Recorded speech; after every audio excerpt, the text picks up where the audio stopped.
Now this is Zombie Woof at the schoolhouse.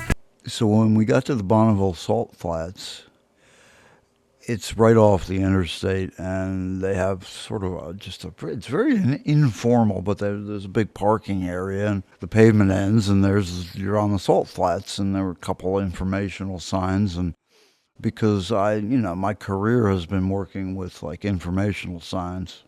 So I of course, like, just didn't even occur to me to read the sign.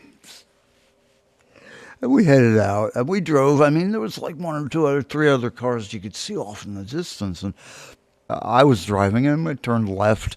Then I stopped, and I said, to my daughter, why don't you drive a part way here? I mean, this is a perfect opportunity.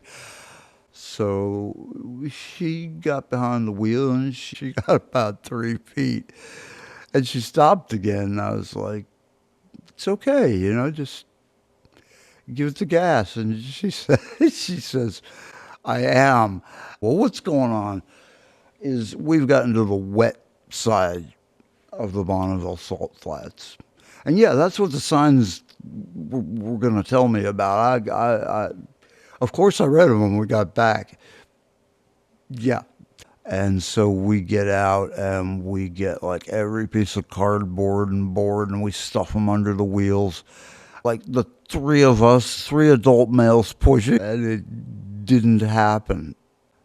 So we were about like 2 miles from the parking lot, and there was nobody there, but there were like these 2 or 3 cars on the horizon that were each at least a mile away. So 2 of my sons set off, and we watched them as they walked that mile out to the first car, and they were there for a few minutes, and then they started walking across the horizon towards the other car. And that wasn't good news.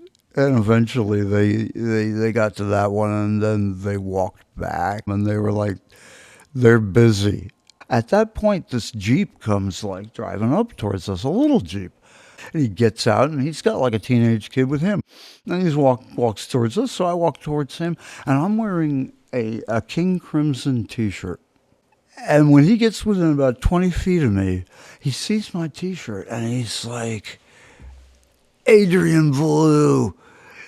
And he drops like back, air guitar position, and he starts jamming. And this guy had a strap, and he towed us backwards, and he got us out, and he would not take any money for it, and we thanked him profusely. But that was so cool. Adrian Ballou.